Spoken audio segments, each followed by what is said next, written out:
अस्सलाम वालेकुम जी, इस वक्त मौजूद हूँ डेरा इस्माइल खान हक नवाज पार्क में। आज हक नवाज पार्क में जितने भी जो उलमा हैं या जो वो लोग जिन्होंने हिफ्ज़ किया था, हिफ्ज़ के बाद जो है इनका इम्तिहान होता है दिसंबर में, और जो बंदा भी जो है दिसंबर में वो इम्तिहान होता है, अगर वो पास कर ले तो फिर जो है उनको यहाँ पे सनद दी जाती है हक नवाज पार्क में। तो आज मेरे साथ भाई मौजूद है, इन्होंने माशाल्लाह से कुरान मजीद हिफ्ज़ किया है और इम्तिहान भी पास किया है। आज ये सनद लेने आए हैं हक नवाज पार्क में, तो इनसे नाम भी पूछते हैं और इनसे बात भी करते हैं। सबसे पहले भाई अस्सलाम वालेकुम, और अपना नाम बताएं। वालेकुम सलाम रहमतुल्लाहि व बरकातहू। मेरा नाम मोहम्मद तैयब रहमान अख्तारी है। और आपका ताल्लुक कहाँ से है? मैं डेरा इस्माइल खान से, डेरा सिटी। डेरा सिटी कौन से इलाके से?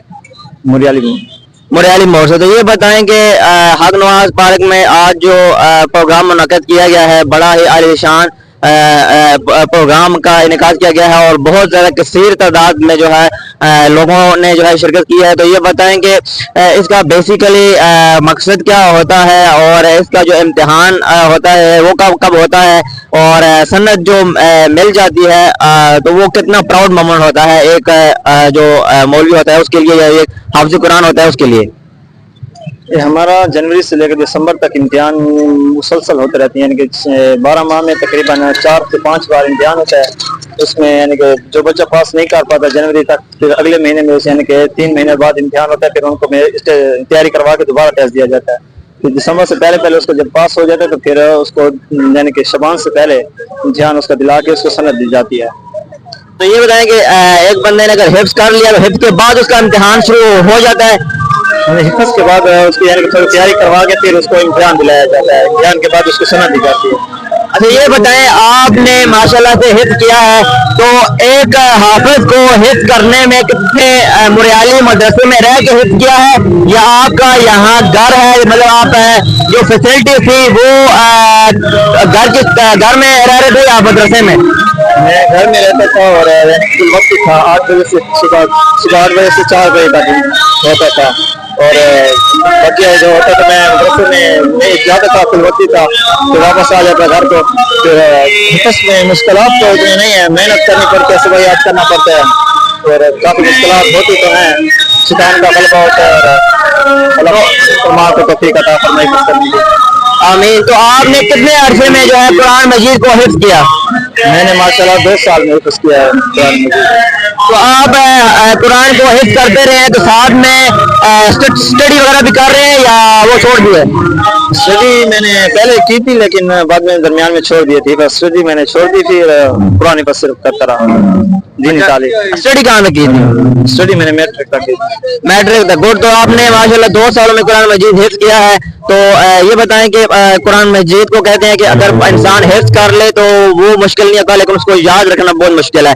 आप क्या समझते हैं कि आपके लिए अभी हिफ्ज़ करना आसान था या आगे आपके लिए इसको याद रखना आसान है? कितना मुश्किल होने वाला है ये हिफ्ज़ करना? इतना मुश्किल नहीं है, लेकिन इसको संभाल के रखना और अपने सीने में महफूज रखना और याद रखना सारी जिंदगी के लिए ये बड़ा मुश्किल होता है। शैतान का गलबा होता है, लेकिन बड़ी मुश्किल से काफ़ी हाफिज होते हैं जो कुरान मजीद हिफ्ज़ करके फिर दुनियावी मामलात में शामिल हो जाते हैं, फिर यानी कि कुरान मजीद भूल जाते हैं। हमें कोशिश करनी चाहिए कि हम कुरान मजीद को जब हिफ्ज़ करें तो सही मानों में याद करें और हमेशा सारी जिंदगी तक याद रखने के अल्लाह पाक हमें तौफीक अता फरमाए। अच्छा माशाल्लाह अभी आगे रमजान मुबारक भी जो आ रहा है, चांद दिन रह गए हैं, तो एक बंदा जब हिफ्ज़ कर ले तो उसको तो सबसे पहले ये एम होता है कि हम जो है तरावियां पढ़ें या ऐसे कोई पार्टिसिपेट करें। तो आप आगे रमजान में नमाज तरावी जो है वो पढ़ा रहे हैं, ऐसा कोई आपने भी सोचा है या आपको कोई ऑफर हुई है या नहीं? जी मुझे उस्ताद साहब ने ऑफर की थी कि मेरे साथ आपने समाअत करनी है, मेरे साथ आपने तरावी पढ़ानी है, और हिम्मत पे इंशाल्लाह इस बार रमजान शरीफ में हिम्मत में हम मुसल्ला सुनाएंगे इंशाल्लाह। अच्छा आप दिली तौर पर अभी सुकून महसूस कर रहे हैं? आपने कोई डॉक्टर की डिग्री नहीं ली है, कोई इंजीनियर की डिग्री नहीं ली है, तो आपने माशाल्लाह एक कुरान मजीद हिफ्ज़ किया है और आप उसका सनद ले रहे हैं, तो आप कितना मुतमईन अपने आप को यहाँ पे महसूस कर रहे हैं और दुनिया और आखिरत में आप अपने में आपको कहाँ देख रहे हैं? ये दिल के माने मेरे ज़ुबान पे नहीं आ रहे जो क्या बात करूँ। बहुत खुशी की है सादत के लिए, हमें शुक्र अल्लाह का, रब का बहुत शुक्र है कि हमें कुरान मजीद हिफ्ज करना नसीब हुआ, दुनिया की डिग्री इधर ही रह जाती हैं और सिर्फ कुरान मजीद काम आता है आखिरत में, दुनिया आखिरत में। तो ये आपका अपना शौक था कुरान मजीद हिफ्ज करना, या आपको घर में फैमिली की वजह से जो है फैमिली में किसी ने फोर्स किया कि यार आप हिफ्ज करो? नहीं, मेरा खुद भी शौक था और मेरे वालिद साहब भी हाफिज कुरान थे और मेरी अम्मी को भी शौक था और मुझे खुद भी शौक था कि मैं हिफ्ज करूँ, हाफिज करूँ।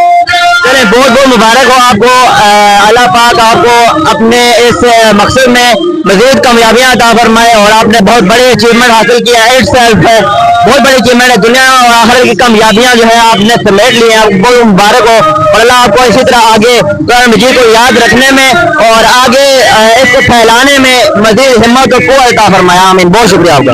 आमीन। अल्लाह पाक ने हिफ्ज करने की और याद रखने की तौफीक अता फरमाए और नेक अमल करने की तौफीक अता फरमाए, गुनाहों से बचने की तौफीक अता फरमाए। आमीन, थैंक यू सो मच।